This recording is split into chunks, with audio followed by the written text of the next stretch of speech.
Alrighty. Elden Ring Nightreign. Souls-like. Platformer. Roguelike. Fortnite. A lot of these words get thrown around when talking about Elden Ring Nightreign, and honestly, a month later, give or take, I'm pretty sure most people pretty much have an idea of the type of game Nightreign is and the type of player base Nightreign should have. But I'm a fan. I can't help it. I gotta talk about it. Sorry, gotta do it. And I will say that from a little bit of research, and it's not like I've done no deep diving, but from like people that I've talked to just personally outside, there is some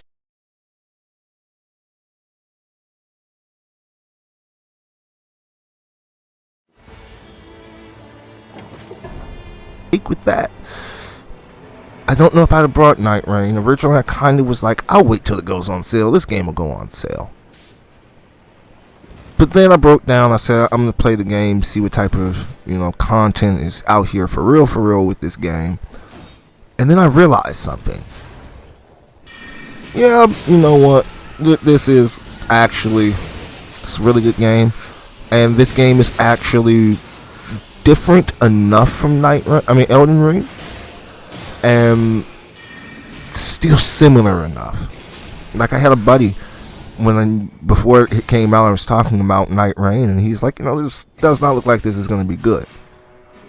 And on a fair note, if you're thinking that this is going to be something that you sit down with your buddy and just kind of have like a casual time, unless you're like a pro at the Souls games, I don't think that's how that's going to go, unless it's a group of 3 people who are all pros. They might have a casual time with it, but it's not going to be that same feeling like, when you play Elden Ring and you just steamroll through Liurnia with your buddies. And especially if you're on PC and have seamless co-op, even better. And I think that is where Elden Ring Nightreign, and for ease of communication, we're going to refer to the original, just Elden Ring and Shadow of the Erdtree, as Elden Ring, and Elden Ring Nightreign as just Nightreign. So I will say Nightreign actually has a couple of perks over OG Elden Ring, and that is the movement. It just, when you play Nightreign and then go back to Elden Ring, you're gonna feel the difference. Even the sluggish, well, no, that's not true. I will say the Guardian is the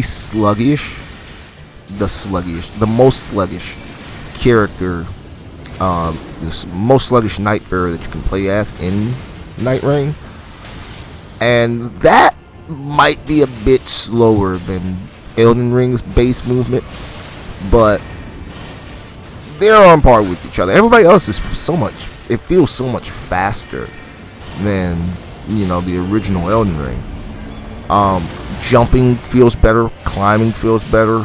Not having stealth feels right in Nightreign. It would feel odd if stealth was not in Elden Ring. Now, having played Elden Ring with stealth in it, not having the crouch would feel a little weird. But like I said, they are very similar games, and they are very different games. So I'm going to answer the important question very quickly.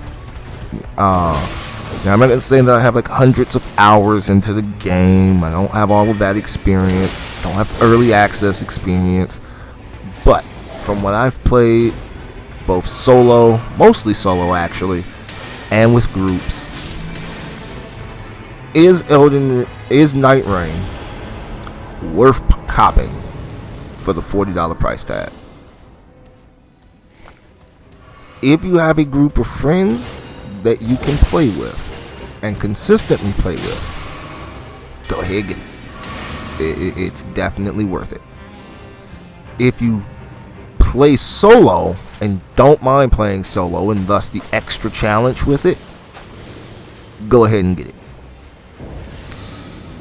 Is Nightreign for people who like Elden Ring and want a more cooperative Elden Ring experience?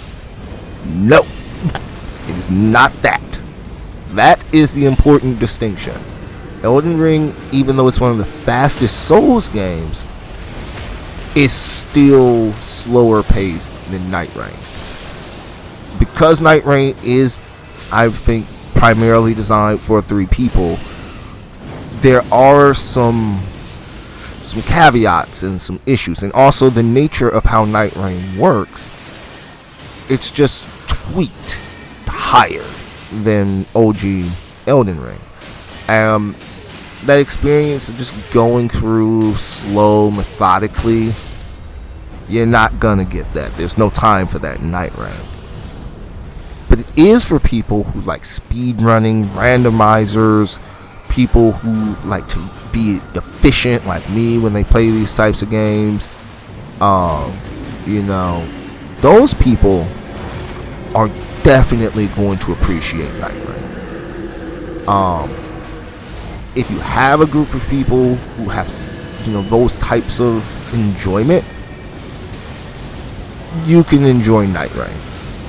But if you want that slow, methodical, probably spend 3 hours going through one zone, and covering different areas and just dogging enemies, you're probably not going to do that in Nightreign because it's just not built for that.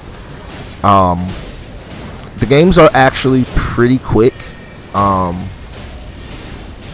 For about 40, it's 40 minutes. My runs feel about 50ish. 20 minutes per night, 10 minutes per night lord, and just fiddling around in between stuff. But it never feels like it's 40 minutes going by. That first night goes by really quickly, and then the second night can go by quick, but it does feel like it's a little bit more time. And then night 3 is just the Night Lord from my experience, so it really goes quick once night 2 starts to wrap down. You're getting towards the end. So all in all, it's a really good game. If you enjoy randomizers for Souls games, if you enjoy just speed running, getting the most efficient build, min-maxing, stuff like that, you'll probably like Nightreign. The biggest issue that you're going to face with Nightreign is either the people, getting a group of people to play with that also likes those types of things, or if you're solo, the extra difficulty because you're playing solo for a game that's kind of geared for 3 people. That being said, from what I have played, because like I said, I played mostly solo in the beginning because I didn't want to hop in and just be trash. So I had actually got to the Night Lord twice solo. I want to say the very first time was with the Wilder, the second time was with Iron Eye. But I was able to get there solo twice for the very first Night Lord. I did have to get into a group to beat him, but I could have probably beat him solo. Because even though you do get dogged, I feel like the AI is forgiving. It doesn't feel like everything is trying to take you down. There's a boss where there's a Erdtree Sentinel and 2 laying down knights with big shields on horseback with the partisan. And the 2 partisan guys kind of just loaf about, and every now and again, the big guy will command them to charge at you. But you can kind of ignore them. If they get right next to you, they'll swing, but they just mull about. And that lets you focus on him, and then you can deal with them afterwards. Demi-Human Queen and the Swordsman, similar deal. You deal with the Swordsman, and the Queen kind of just chills. And then you can deal with the Queen, and she summons some extra minions, but ultimately, they kind of are... They don't have the most intelligence. I think that once you really get a feel for how to play it, now also maybe these are just easier bosses, but when you get a feel of how to play it, getting to the Night Lord, I think, will become very, very easy. It's beating the Night Lords. And I think the game was designed for it to be a minute for you to beat the Night Lords. At least all of them. I don't think it was something that was supposed to be easy to do within a couple of days. Like certain Souls games can get knocked out in a week. And, you know, it first came out and a week later, everyone got a guide for the last boss. You know, I think it was not supposed to be that easy. Even though I think that still kind of ended up happening. But I think that kills a bit of the longevity, because you're not going to be constantly coming back because you didn't get to the Night Lords and get to see and beat them all. You did beat them and you just enjoyed them, so you're replaying it. So that's going to be one of those things that Elden Ring has to work on. I mean, Nightreign has to work on, my bad. But we're actually going to address that in a little bit, because we're going to cover some things that I think, if they do, could elevate Nightreign to a long-lasting game that could be supported for, you know, years to come. Whereas if they don't, I am concerned that it can be one of those games that just kind of like falls to the wayside, which would suck. Because I do genuinely think that Nightreign is good, and I think, honestly, if this is what I'm hoping it is, like a test run of doing something like this, that they could make a full Elden Ring size game that is just like Nightreign, without, you know, the shrinking factor, but just like open world, faster pace, more enemies, harder enemies, but you're playing it with a group. And it's, like I said, even with what I'm dealing with now, I think even solo is still fair. It's not, at first I thought it was kind of unfair, but then I started to notice a lot of the AI just kind of mulls about. If it's like there's one that's going to be hyper aggressive and the other one just is there. And then when the other one goes, then it gets really aggressive. Now, it's not with everyone. Like I said, in particular, the demi-human boss fight, I find the Earth Tree Sentinel. And now this is another thing. I don't know if it's just because I was doing the same Night Lord, but it seemed pretty common to basically get the same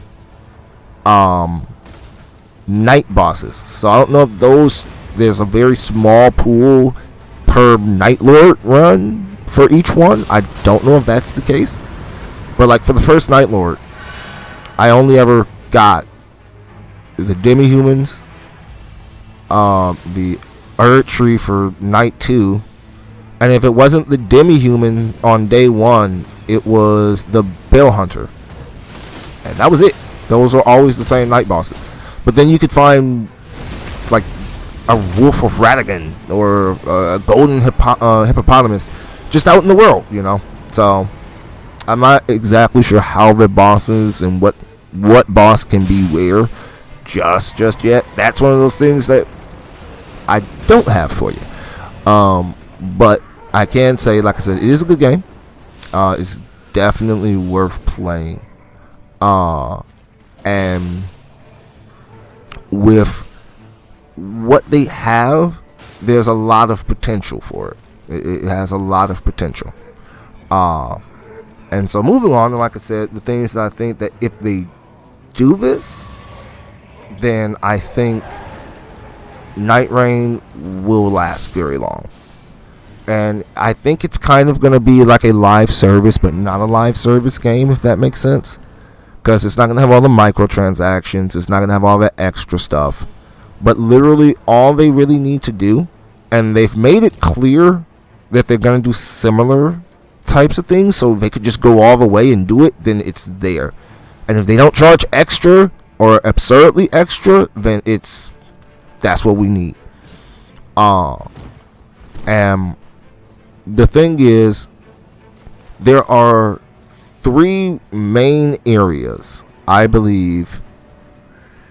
think there are three main areas that you need to focus on, and Nightreign is just it's gonna be great. One, more Night Lords.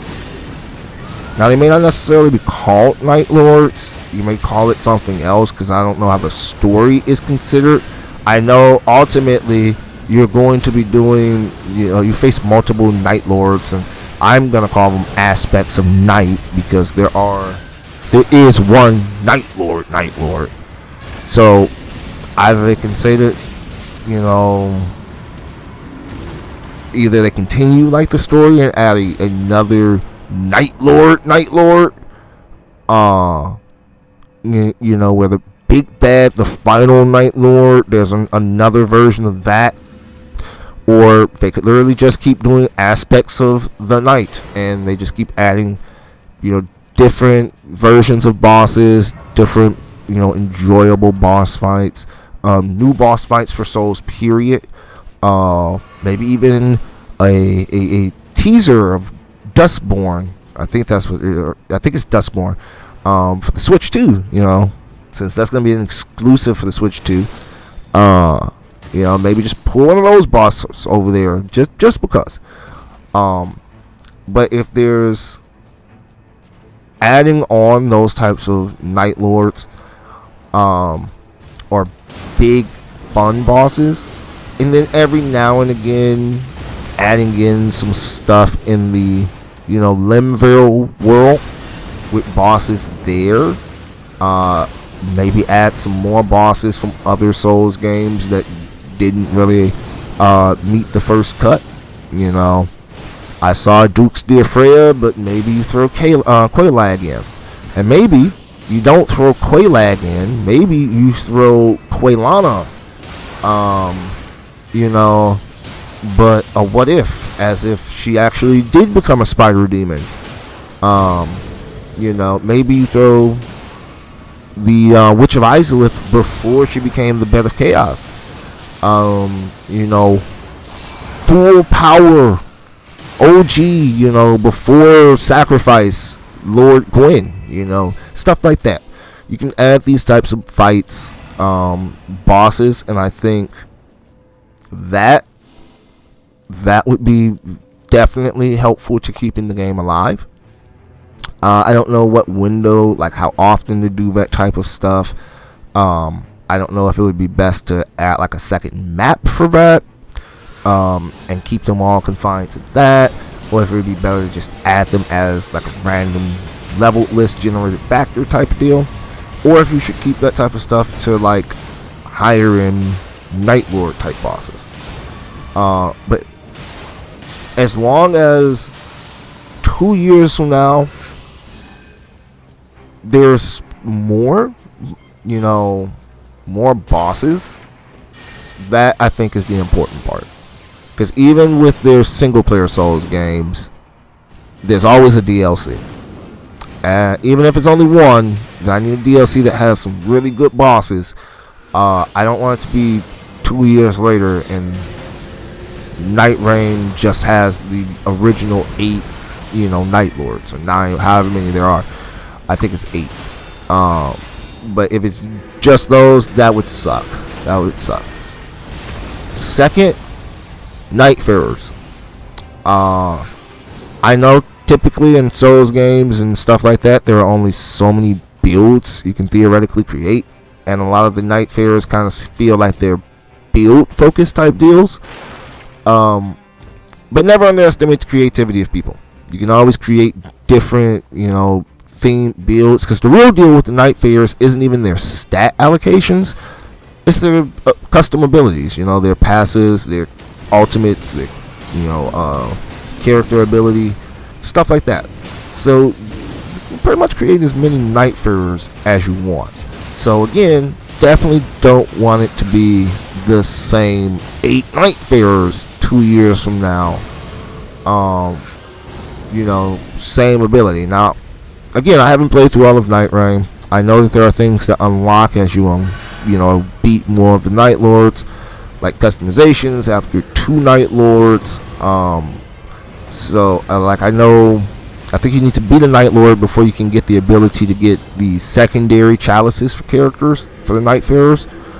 So it could be stuff like that where there are more of those types of chalices with more Night Lords beaten. It could be stuff where you can like alternate skills, alternate abilities, stuff like that. And that's another thing that they could add. That type of customization.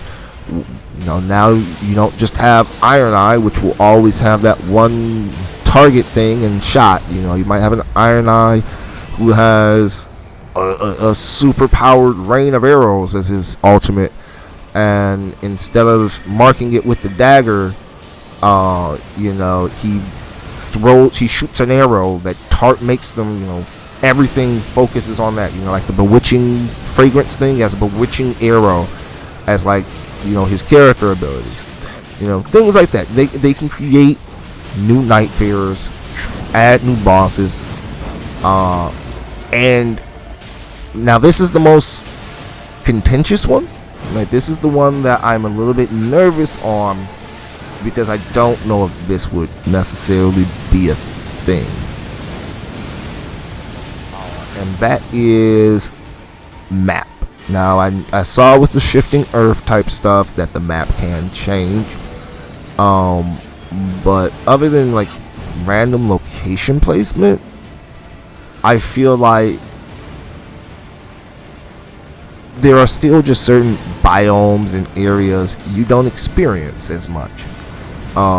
There is no lava area. Well, actually there is in the shifting earth area, so maybe there's an ice area and stuff like that. But you know how you go through Elden Ring and you go through, Limgrave, kind of cool, plainsy, normal area, and then you go through Liurnia, which is a bunch of water, and then you go through Gelmir, which is lava, and then you go through, Kalit, which is, Rotland. You don't really get that in Nightreign.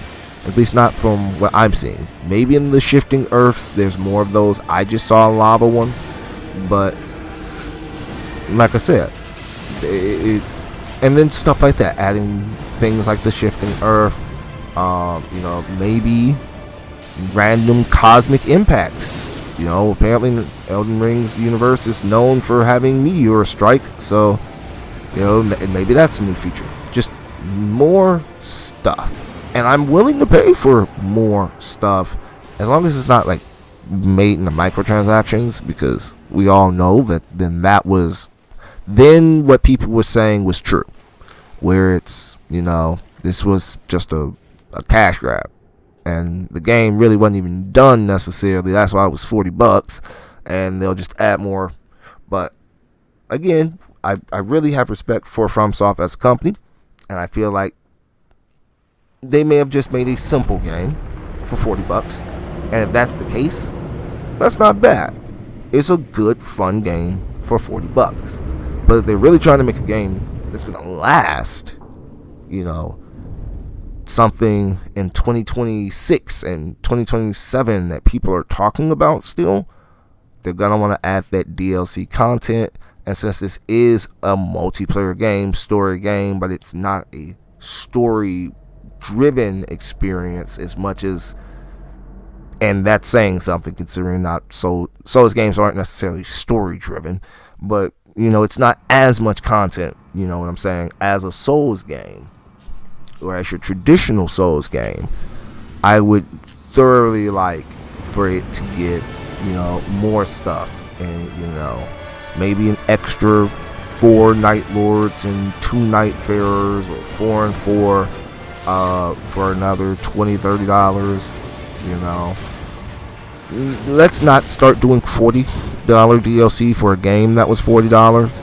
We will just accept that you can do 2 or 3 $20 DLCs with a bunch of Nightfarers and a bunch of bosses and slightly tweaked areas, and we'll call that cool. Let's not broach the areas of Shark. Let's not be greedy. But I think that those are a lot of things that could be done to really make the game a long-lasting game, because I would like it to be. But I've ranted a bit about it. I wanted to just give like some impressions. Like I said, target audience type of stuff who I think would really enjoy the game. Because I want that player base to be out there. I don't want to wait 10 minutes to match make. And maybe it was just time of day. Maybe it was because people have a preference on Night Lord, so one Night Lord might not get as much matchmaking preference as the other.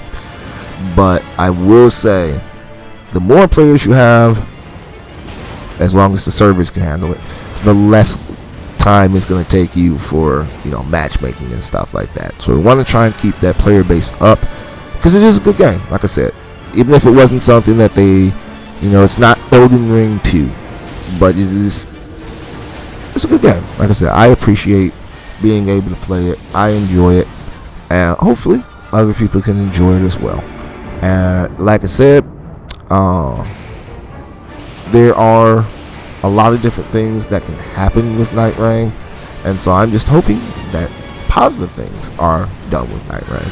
So look forward to a bunch of different videos coming out. I'm gonna actually make a tips video, although again, I know it's probably late and probably not the best thing, because a lot of the more Elden Ring focused and bigger Elden Ring channels have already done so. But hey, I might say something that they missed. Not likely, but I might. And like I said, got those types of things. A good amount of solo stuff coming, because I really do want to try and beat every Night Lord with every Nightfarer solo. But also some co-op stuff, because it wasn't bad. Briefly, I will say that when I did play with co-op, thankfully we were moving like a team. I will say the only real reason why the few times that I did do co-op and didn't beat the Night Lord, because I only did like 3 or 4 times total, was because we just got overwhelmed by the Night Lord. I wouldn't say that these are people just playing bad. The Night Lord hits hard, and sometimes just that slight mistake that happens from playing Souls games catches up to you, and sometimes it can hit every player at the same time, and that's just kind of how that happened a couple times. But it was fair with 3 people, and we was able to move like a team. There was one time where one of our guys kind of went off and did his own thing for a little bit, but for the most part, everybody stuck together. Everybody kind of was cool with following each other. We ran, cleared it, and I don't think I ever had a Nightfarer run. I mean, Night Lord run that was less than level 10. Like, I was always level 10, level 11, 12, something like that by the time we did it. We went after good locations. We grabbed good stuff. So I don't know if we necessarily grabbed a bunch of flasks, but like I said, it was good team cohesion. So even if you're playing with randoms, I found it wasn't too bad, at least for the few times I played. But we're gonna do a little bit more of that, a lot more solo, some more analysis stuff, looking into the lore, looking into the actual ins and outs of things within Nightreign itself, and like I said, hopefully being around for what I hope will be Nightreign's second wind. Not that it's slow or dying or anything like that, but I really hope that there will be more content coming. It's one of those things where it's like, I like it so much, I just want more, and I haven't even gotten to everything, but I just want more. I want to know, kind of like with Elden Ring, how there was just always more stuff to do. I want there to always be more. But I've talked long enough. Hopefully you guys did enjoy it. It's a bit ranty, like I said, but that's just kind of how I am. But if you did, leave a like, let me know. That helps a lot, helps with the algorithm, getting it out there for other people to see. Definitely leave a comment if there's anything you want to change or any suggestions or stuff like that. Leave that, because that also helps me personally, because then I'll know what to actually adjust and what moves to make. because whilst likes and dislikes are helpful, a clear, direct sentence that says something is even more helpful. But again, enough of that. Like I said, I've taken up enough of your time. Hopefully you guys did enjoy. And if you did, I will see you guys in the next one. Bye-bye for now.